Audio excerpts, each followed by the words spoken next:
Recognizing the state's need for a capital, we will facilitate special financial support through multilateral development agencies. In the current financial year, 15,000 crore rupees will be arranged with additional amounts in future years.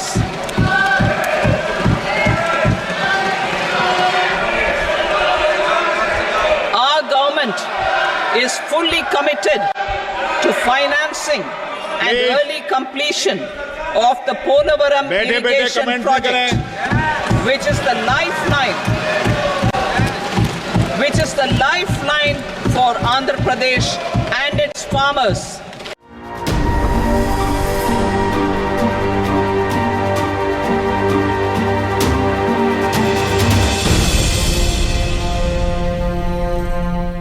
కేంద్రంలో మూడోసారి ఈసారి NDA ప్రభుత్వం, NDA కూటమి అధికారంలోకి వచ్చింది. సంపూర్ణమైన మెజారిటీతో ఈసారి నరేంద్ర మోడీ ప్రభుత్వం కేంద్రంలో ఏర్పాటు చేయలేకపోయింది. ప్రధానంగా ఈరోజు 2 ఊతకర్రలతో నరేంద్ర మోడీ ప్రభుత్వం కేంద్రంలో మనుగడ సాగిస్తూ ఉంది. అది ముఖ్యంగా ఆంధ్రప్రదేశ్లోని చంద్రబాబు నాయుడు నాయకత్వంలో ఉన్నటువంటి కూటమి ప్రభుత్వం. ఈ కూటమిలో ఈ రాష్ట్రంలో బీజేపీ కూడా భాగస్వామ్యంతో ఉన్నది. వారి మద్దతుతో, అలాగే బీహార్లో నితీష్ కుమార్ మద్దతుతో ముఖ్యంగా ఈ 3వ నరేంద్ర మోడీ ప్రభుత్వం నడుస్తూ ఉంది కేంద్రంలో. ఈసారి ఎలాగా కూటమి యొక్క మద్దతుతోనే కేంద్రంలో నరేంద్ర మోడీ ప్రభుత్వం మనుగడ సాగిస్తూ ఉంది. ఈ నేపథ్యంలో ఈ రాష్ట్రంలోని చాలా విభజన చట్టంలో ఇచ్చినటువంటి హామీలు కానీ, అవిభక్త ఆంధ్రప్రదేశ్లో రాష్ట్రం విడిపోయిన తర్వాత చాలా నిరాధారణకు గురైనటువంటి రాష్ట్రం ఆంధ్రప్రదేశ్ రాష్ట్రం. ఈ రాష్ట్రాన్ని గత 10 ఏళ్ల కాలంలో నరేంద్ర మోడీ ప్రభుత్వం మోసం చేస్తూనే వస్తుంది. సరే, ఈసారైనా సరే కూటమి ప్రభుత్వం చంద్రబాబు నాయుడు మద్దతుతో కేంద్రంలో అధికారంలో ఉంది కనుక ఈ రాష్ట్రంలో ఉన్నటువంటి విభజన చట్టంలో ఇచ్చినటువంటి హామీలు కానీ, లేకపోతే ముఖ్యంగా అమరావతి రాజధాని నిర్మాణానికి కానీ, పోలవరం ప్రాజెక్టు జాతీయ ప్రాజెక్టుగా పిలువబడుతున్నటువంటి పోలవరం ప్రాజెక్టుకి కానీ, అలాగే ఈ ప్రాంత ఉత్తరాంధ్ర ప్రజల యొక్క దశాబ్దాల కళ రైల్వే జోన్, ఈ రైల్వే జోన్ను కూడా 2019 ఎన్నికలకు ముందు ఇదే రైల్వే గ్రౌండ్స్లో ప్రచార సభలో నరేంద్ర మోడీ ఆ రోజు ప్రధానమంత్రిగా ఉన్నారు.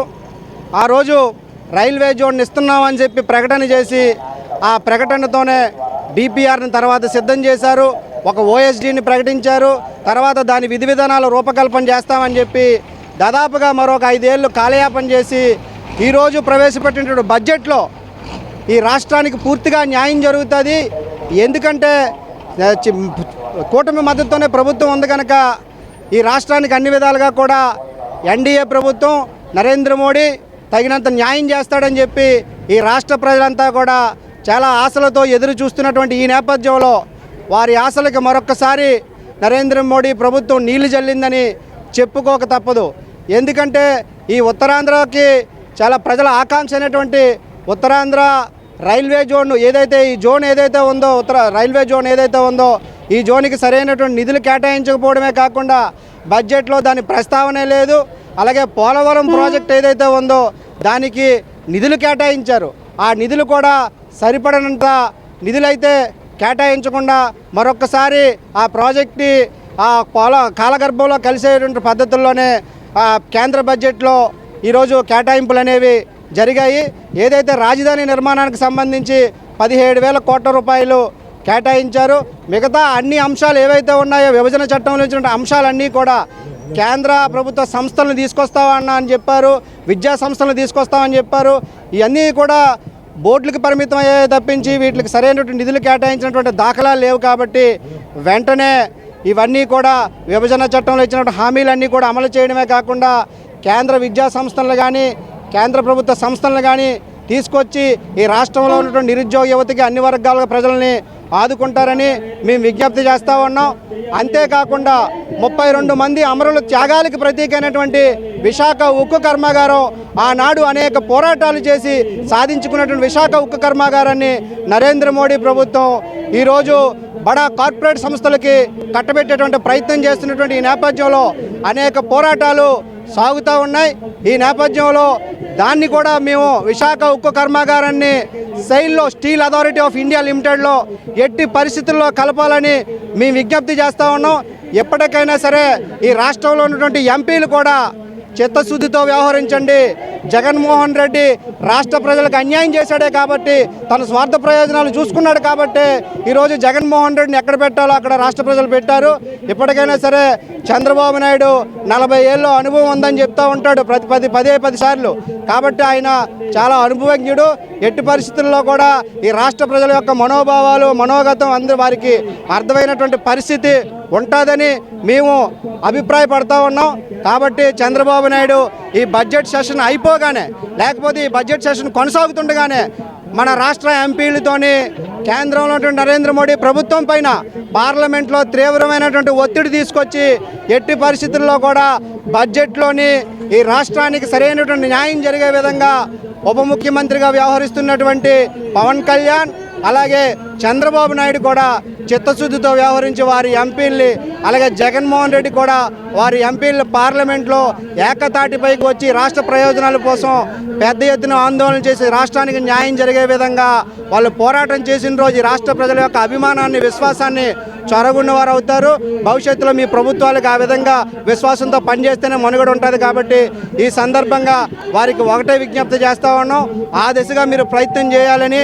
లేని పక్షంలో వామపక్షాలుగా భారత కమ్యూనిస్టు పార్టీ సిపిఐగా ఈ రాష్ట్రంలో ఉన్నటువంటి ప్రయోజనాల కోసం, విభజన చట్టంలో ఉన్నటువంటి హామీల కోసం, ఈ ఆంధ్ర రాష్ట్రం యొక్క అభివృద్ధి కోసం మీ ప్రభుత్వాలపైన పెద్ద ఎత్తున ఆందోళన సమరశీల పోరాటాలకి సన్నద్ధం అవుతామని, ప్రజాక్షేత్రంలో మిమ్మల్ని దోషిగా నిలబెడతామని ఈ సందర్భంగా హెచ్చరిక చేస్తూ ఉన్నాం. నూతనంగా ఏర్పడినటువంటి ఎన్డీఏ ప్రభుత్వంలో ఆంధ్రప్రదేశ్ నుంచి అటు బీహార్ నుంచి కూడా ఇరు పార్టీలు కలిసి కేంద్రంలో ఎన్డీఏ ప్రభుత్వం ఏర్పడిన తర్వాత ఆంధ్రప్రదేశ్ రాష్ట్ర ప్రజలు రాబోయే బడ్జెట్లో ఆంధ్రప్రదేశ్కి వరాల జల్లు కురిపిస్తారు. విశాఖ కేంద్రంగా ఉన్న రైల్వే జోన్ ప్రైవేటీకరణ ఖచ్చితంగా అవుతుంది. అలాగే పోలవరం ఏదైతే జాతీయ ప్రాజెక్టుగా విభజన హామీలో పిలిపించారో జాతీయ ప్రాజెక్టుగా బాధ్యతలు తీసుకొని కేంద్ర ప్రభుత్వమే నిర్మాణం చేస్తుందని, అట్లాగే విశాఖ రైల్వే జోన్ ఏర్పాటు సంబంధించిన పనులు కూడా పూర్తిగా మొదలవుతాయని, రాష్ట్రంలో విభజన చట్టంలో ఇచ్చిన హామీలన్నీ సత్వరం పూర్తి చేస్తారని చెప్పేసి ఆంధ్ర రాష్ట్ర ప్రజలు ఎంతో ఆశలు పెట్టుకున్నారు. ఇంత ఆశలతో ఉన్నటువంటి ఈరోజు ఉదయం నిర్మలమ్మ గారు ఆర్థిక సంబంధించి బిల్లు పెట్టేటప్పుడు ఆంధ్ర రాష్ట్రానికి గత 2 సార్లు పెట్టినటువంటి గత 10 సంవత్సరాల్లో ఏ విధంగా మొండి చేయి చూపించారో అంతకంటే మరింత మొండి చేయి చూపించారో మన తేటతెల్లం అవుతూ ఉంది. ఈ రాష్ట్రంలో మొన్నటి వరకు ప్రతిపక్షంగా ఉన్నటువంటి చంద్రబాబు నాయుడు గారు, పవన్ కళ్యాణ్ గారు ఈరోజు వీళ్ళ యొక్క ఐక్యతతో ఎన్డీఏ ప్రభుత్వం ఏర్పడిన తర్వాత ఈ రాష్ట్రానికి మంచి నిధులు తెస్తారంటే వీళ్ళు కూడా వాళ్ళు ఇసిరేసినటువంటి తూతు మంత్రం ఇచ్చిన నిధులకి ఈరోజు ప్రశంసల వర్షాలు జన్మ కురిపించడం చూస్తూ ఉంటే నిజంగా చాలా సిగ్గు వేస్తూ ఉంది. మాకే ఈ రాష్ట్రంలోనే ఏవెత్తుకొని ఈ రాష్ట్రంలో తిరగాలనేది మాకు సిగ్గుగా ఉందని చెప్తా ఉన్నాం. ఈరోజు స్పష్టంగా చెప్తా ఉన్నాం, టీడీపీ నాయకులు, జనసేన నాయకులు, బీజేపీ నాయకులు, అలాగే వైసీపీ నాయకులు ఈ ఆంధ్ర రాష్ట్రంలో ఏం తలెత్తుకొని తిరుగుతారని చెప్పి సిగ్గుందా అని మిమ్మల్ని అడుగుతా ఉన్నాము. మీరు పోయి కేంద్ర ప్రభుత్వానికి దొంగలకు మద్దతు ఇచ్చింది కాగా రాష్ట్రానికి రావాల్సిన నిధులు రాబట్టకపోగా ఈరోజు వాళ్ళు ఇచ్చిన కొంచెం మాత్రం నిధులకి ప్రశంసల వర్షం కురిపిస్తారా అని అడుగుతా ఉన్నాం. విశాఖ రైల్వే జోను ఉత్తరాంధ్ర ప్రజల యొక్క సెంటిమెంటు. కనీసం రైల్వే జోన్ పనులు కూడా ముందు పోయే విధంగా లేవు. పోలవరం జాతీయ ప్రాజెక్టుగా గుర్తించి అన్ని పనులు చేయవలసింది ఈరోజు 12,000 కోట్లు ఇస్తూ ఉన్నాము. తదనంతరం అవసరం మరిన్ని ఇస్తామని చెప్తారా అని అడుగుతా ఉన్నాము. విభజన అట్లో మీరు విభజన హామీలు ఇచ్చిన హామీలు ఏమయ్యాయి? ఉత్తరాంధ్ర జిల్లాలకు ప్రత్యేక ప్యాకేజీలు ఏమయ్యాయి? రాయలసీమకు రావాల్సిన ప్రత్యేక ప్యాకేజీలు ఏమయ్యాయి అని చెప్పేసి అడుగుతా ఉన్నాము. విశాఖ స్టీల్ ప్లాంట్ ప్రైవేటీకరణ కోసం కేంద్రం ఆ పార్లమెంట్లో ఒక ప్రకటన కూడా చేయకపోవడం సిగ్గుచేటుగా భావిస్తూ ఉన్నాము. విశాఖ స్టీల్ ప్లాంటు 32 మంది ప్రాణ త్యాగాలతో ఏర్పడిన విశాఖ స్టీల్ ప్లాంట్ ఈరోజు ప్రైవేటీకరణ చేయము అని చెప్పబోయిన ధైర్యం లేకపోయిన పరిస్థితి ఈరోజు ఉన్నది. దీనిపై ప్రశ్నించే హక్కు కూడా టీడీపీ, జనసేన, వైసీపీ పార్టీ ఎంపీలకి రాజ్యసభ లేకపోయిందంటే ఏంటో పరిస్థితి మనం ఆలోచన చేయాలి. ఎవరికి వారి సొంత లాభ ప్రయోజనాలు తప్ప బూర్జవ రాజకీయ పార్టీలు ఈ ఆంధ్ర రాష్ట్ర ప్రజల యొక్క ఆత్మ గౌరవం కోసం కానీ, రాష్ట్ర అభివృద్ధి కోసం కానీ, ఈ రాష్ట్రంలోని యువత యొక్క ఉద్యోగాల కోసం కానీ, విద్యార్థుల చదువుల కోసం కానీ, సామాన్యుల యొక్క ఆరోగ్య పరిస్థితుల కోసం ఆలోచించలేని ప్రభుత్వాలు ఈ రాష్ట్ర కేంద్ర ప్రభుత్వాలు ఉన్నాయని చెప్తా ఉన్నాం. మీరు ప్రభుత్వం వచ్చి 3 నెలల కావచ్చంలోనే రాష్ట్ర ప్రభుత్వాన్ని మెండు చేయి చూపిస్తే దానిపై కనీసం రాష్ట్ర ప్రభుత్వం కూడా ప్రశ్నించిన పరిస్థితి ఈరోజు చూస్తూ ఉన్నాము. చంద్రబాబు నాయుడు గారు, మీరు నిజంగా వైసీపీ చేసిన తప్పులు చేసిందని చెప్పి ఈరోజు రాష్ట్ర ప్రజలు మీకు జనసేన పార్టీకి సంపూర్ణమైన హక్కులు కల్పించి సంపూర్ణమైన ఓటు మెజార్టీ ఇస్తే కనీసం ఈరోజు మీరు ఇచ్చిన బడ్జెట్పై మీరు ప్రశంసలు కల్పించే కరెక్ట్ కాదు. ఏదైతే విశాఖ కేంద్రంగా రైల్వే జోన్ పనులు సత్వరమే ప్రారంభించి పూర్తి చేయాలి. 2-3 ఏడాదిలో విశాఖ స్టీల్ ప్లాంట్ ఉక్కు ప్రైవేటీకరణ చేయబోమనేది ప్రభుత్వ రంగంలో పనిచేస్తూ ఉందని ప్రకటించి దానిపై జీవో రిలీజ్ చేయాలన్నా, అట్లాగే రాష్ట్రానికి రావాల్సిన ఉత్తరాంధ్ర రాయలసీమ జిల్లాల ప్రత్యేక ప్యాకేజీలు విడుదల చేయాలా, పోలవరంకి ఇవ్వాల్సినంత జాతీయ ప్రాజెక్టుగా దాని ఇప్పటి నుంచి పెండింగ్ ఉన్నంత వరకు గతంలో ఉన్న పెండింగ్లు పూర్తి అయ్యేది, పూర్తి నిధులు మీరే ఇస్తామని చెప్పి జీవో కూడా విడుదల చేయాలని చెప్పేసి కోరుతా ఉన్నాము. అలాగే విశాఖ రైల్వేలోనే మనం చూస్తూ ఉన్నాము. రైల్వేలోనే కొత్త బోగీలు కొత్త రైలు తీసుకురావడం వల్ల సాధారణ ప్రజలు రైల్వే ప్రయాణానికి ఇబ్బందులు గురవుతూ ఉన్నారు. సాధారణ బోగీలు తగ్గుతూ ఉన్నాయి. వందే మాతరం రైల్వే అని పేరుతో ప్రజలను దోచుకొని సామాన్యులు రైలు ప్రయాణం దూరం చేస్తూ ఉన్నారు. కిక్కిరిసి రైల్లో ప్రయాణిస్తూ ఉన్నారు. దీనిపై పార్లమెంట్లో చర్చించి దేశవ్యాప్తంగా రైల్లోని జనరల్ బోగీలు పెంచాలా, సాధారణ ప్రజలు రైలు ప్రయాణం ఉపయోగించుకునేలాగా కేంద్ర ప్రభుత్వం కూడా చర్యలు తీసుకోవాలా, దీనిపై ఆంధ్ర రాష్ట్ర ఎంపీలు కూడా మాట్లాడాలని చెప్పేసి మేము కోరుతా ఉన్నాము. ఇంకా భవిష్యత్తులో ఇప్పటికైనా టీడీపీ, జనసేన, వైసీపీ ఎంపీలు సిగ్గు తెచ్చుకొని మీ యొక్క వ్యక్తిగత ఆస్తుల కోసం, కేసుల కోసం ఆంధ్రప్రదేశ్ రాష్ట్రాల యొక్క ఆత్మగౌరవాన్ని తాకట్టు పెట్టకుండా ఆంధ్రప్రదేశ్ అభివృద్ధి కోసం, ప్రజల యొక్క బాగోగుల కోసం, యువత విద్యార్థి ఉద్యోగాల కల్పనల కోసం మీ అందరూ పాటుపడాలని చెప్పేసి ఈ సందర్భంగా కోరుకుంటా ఉన్నాము. మీరు చేయని భవిష్యత్తులో కమ్యూనిస్టు పార్టీగా, యువజన విద్యార్థుల సంఘాలుగా మరింత ఉద్రిపేద పోరాటాలు చేయడానికి వెనకాడబోమని చెప్పేసి ఈ విధంగా స్పష్టం చేస్తూ ఉన్నాం. ఈ రోజున అక్షర శిల్పం టీవీ వారికి అభినందనలు తెలుపుతూ కేంద్ర ప్రభుత్వం చేసే విధి విధానాలు ఈరోజు రాజ్యాంగానికి వ్యతిరేకమైనటువంటి విధానాలు కూడా అవలంబించారు. ఇప్పుడు చూసే ఈ మధ్యకాలంలో ఎలక్షన్లో మనం చూస్తున్నాం.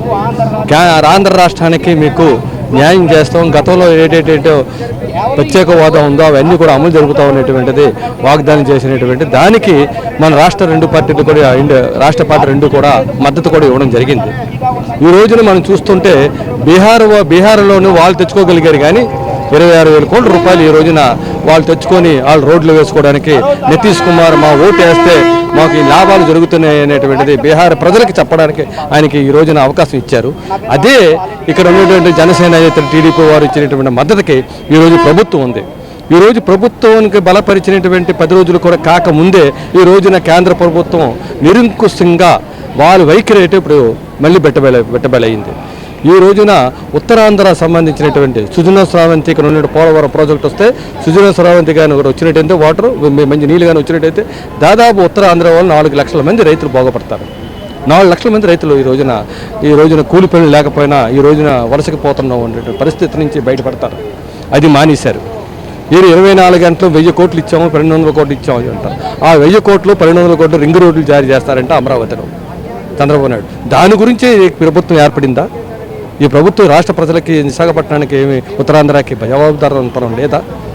అటు ఉత్తరాంధ్రకి అటు రాయలసీమలకి ఈ రెండు కూడా నివేదికల్లోనూ పొందుపరిచినటువంటివి, చట్టంలో పొందుపరిచినటువంటి ఇవి వెనకబడి ఉన్నాయనేటువంటిది.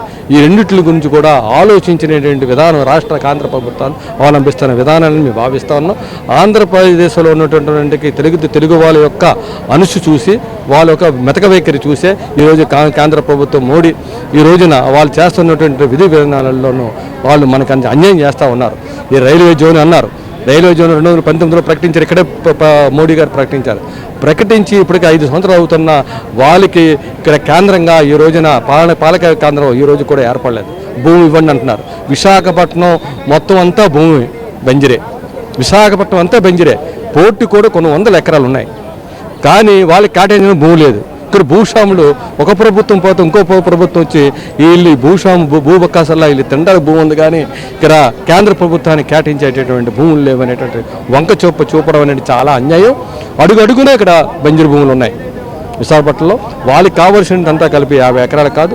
అందువల్ల వాళ్ళు కేటాయించినటువంటి ఆ వంక పెట్టి ఇక్కడ విధి విధానాలను అవలంబించడం ఉన్నది అన్యాయం.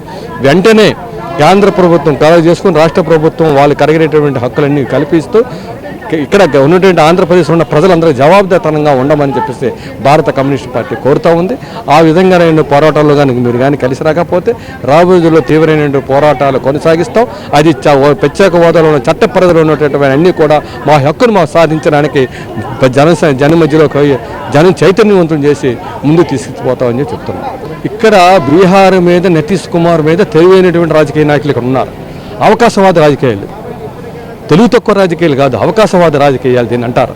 అవకాశవాద రాజకీయాలు నడుపుతున్నారు కాబట్టే వీళ్ళు కేంద్రం నుంచి రావాల్సినటువంటి నిధులు కానీ కేంద్ర రాష్ట్ర హక్కులు కానీ సంపాదించుకోలేకపోతున్నారు. నితీష్ కుమార్ది అట్లా కాదు.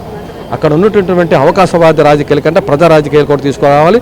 ఈ మధ్యన ఎలక్షన్స్ ఉన్నాయి వాళ్ళకి. దాన్ని దృష్టిలో పెట్టుకొని కేంద్ర ప్రభుత్వంలో ఎలియన్స్ ఉంది కాబట్టి అక్కడ రావాల్సినటువంటి గవర్నమెంట్ని రప్పించుకోవాలి కాబట్టి అక్కడ నిధులు రిలీజ్ చేస్తున్నారు. ఇక్కడ ఆల్రెడీ ఎలక్షన్ అయిపోయింది కాబట్టి అవసరాలు తీరిపోయాయి కాబట్టి వీళ్ళు మనం ఎక్కడ పడితే అక్కడ పడి ఉంటారనేటువంటి దాంతో కేంద్ర ప్రభుత్వం అవలంబిస్తుంది. దాంతోపాటు ఈ రెండు ప్రభుత్వాలు కూడా అంతకుముందు జనసేన ప్రభుత్వం, అంతకుముందు జగన్ ప్రభుత్వం కానీ వైఎస్ఆర్ సిపిఐ కానివ్వండి, అలాగే టీడీపీ కానివ్వండి, వీళ్ళిద్దరికి ఉన్నటువంటి లొసుగులు ఇద్దరు కూడా ఈరోజు కేంద్ర ప్రభుత్వానికి వ్యతిరేకిస్తే మేము సెంట్రల్ జైల్లో ఉంటామని భయం ఏర్పడింది. దా భయంతోనే వీళ్ళు పరిపాలిస్తున్నారు. అందువల్ల ఇప్పటికైనా ప్రజలు అర్థం చేసుకుంటున్నారు. వీళ్ళు ఒకటి మాత్రం నిజం, ప్రజల్లో మంచి చైతన్యం వచ్చింది. ఆ రోజున వైఎస్ఆర్సీపీ గెలిపించడానికి కారణం కూడా ఒక చైతన్యవంతమైనటువంటి విధానాల వల్లే. ఆ రోజు టీడీపీని ఓడించారు. వీళ్ళు చేస్తున్న విధానం బాగలేదు, ఇప్పుడు టీడీపీని గెలిపించారు. ప్రజల్లో చైతన్యం ఏర్పడింది కానీ ఇంకా రాజకీయ నాయకుల్లో అవకాశవాదం పోలేదు. అది పోతే కానీ ఈ రాష్ట్రం బాగుపడడానికి అవకాశం లేదు. అంటే ఎన్డీఏ కూటమితో అంటగాగుతూ చంద్రబాబు నాయుడు కానీ ఇక్కడున్న పవన్ కళ్యాణ్ గారు బీజేపీ కేంద్రంలో ఈ 3 ప్రభుత్వాలు కూడా కూటమితో మన ప్రజలంతా కూడా ఈ రాష్ట్రానికి వైసీపీ గవర్నమెంట్ గత గవర్నమెంట్ అనేది ఏమీ చేయలేదు.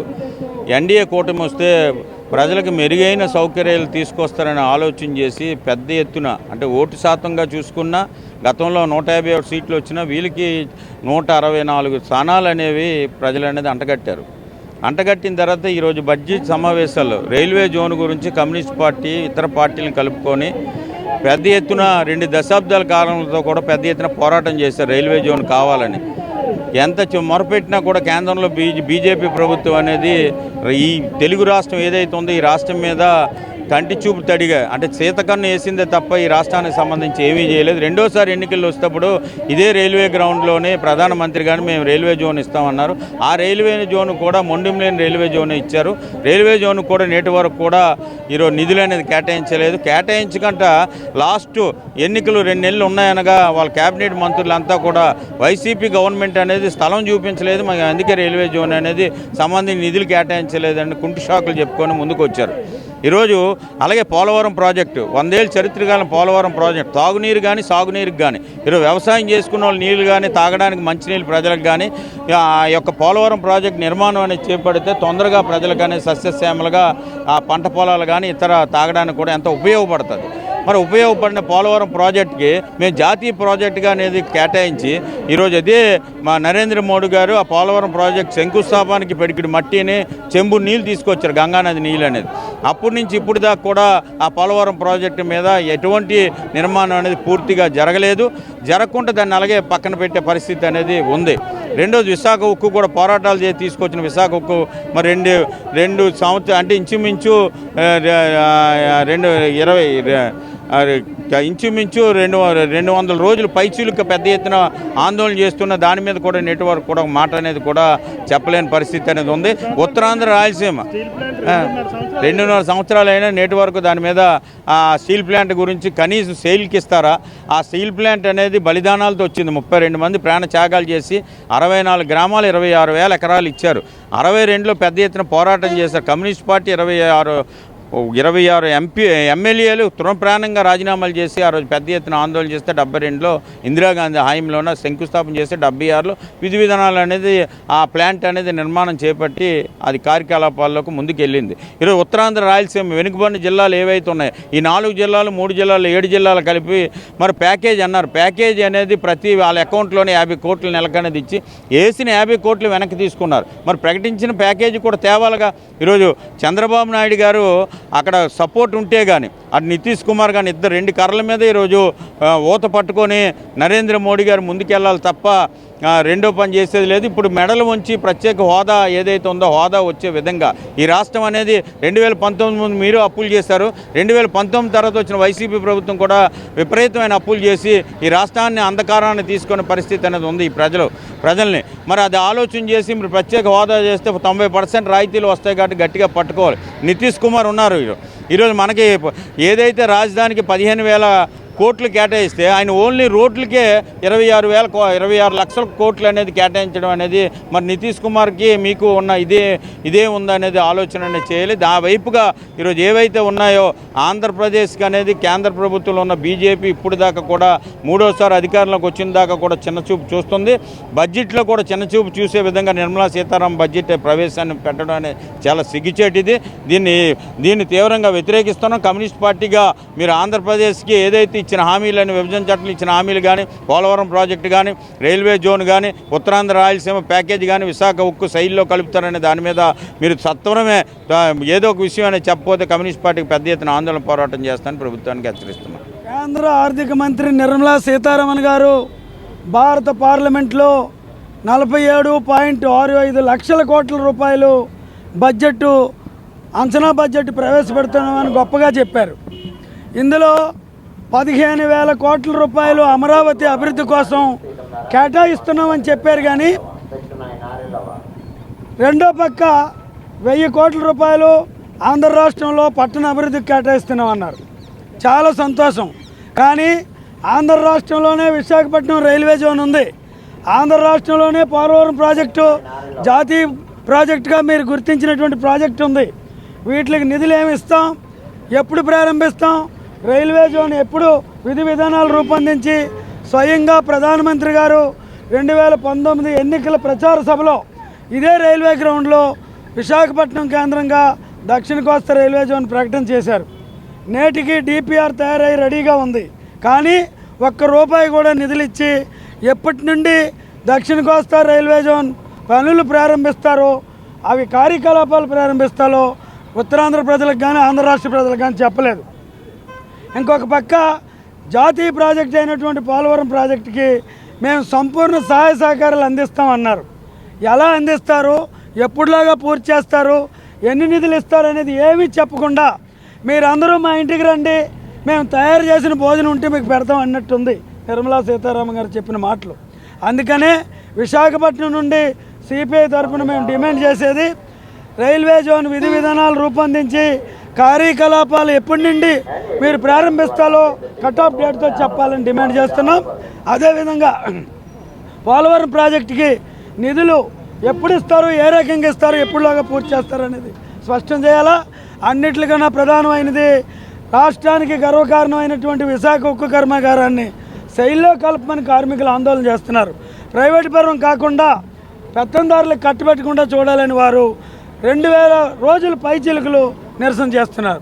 దాని మీద ఏ ఒక్క ప్రకటన చేయకపోవడం మరొక్కసారి ఆంధ్ర రాష్ట్ర ప్రజల్ని ఉత్తరాంధ్ర ప్రజల్ని మోసం చేసినట్టే అవుతుంది భావిస్తూ తక్షణమే రేపు అదనపు ప్రాజెక్టుల కేటాయింపుల్లో కానీ పోలవరానికి సక్రమైన నిధులు కేటాయించాలా, రైల్వే జోన్కి డబ్బులు కేటాయించి ఎప్పటి నుండి పనులు విధి విధానాలు రూపొందించి కార్యకలాపాలు ప్రారంభిస్తారో చెప్పాలని విశాఖపట్నం నుండి మేము డిమాండ్ చేస్తున్నాం. మరిన్ని కథనాల కోసం సబ్స్క్రైబ్ చేసుకోండి మీ అక్షర శిల్పం.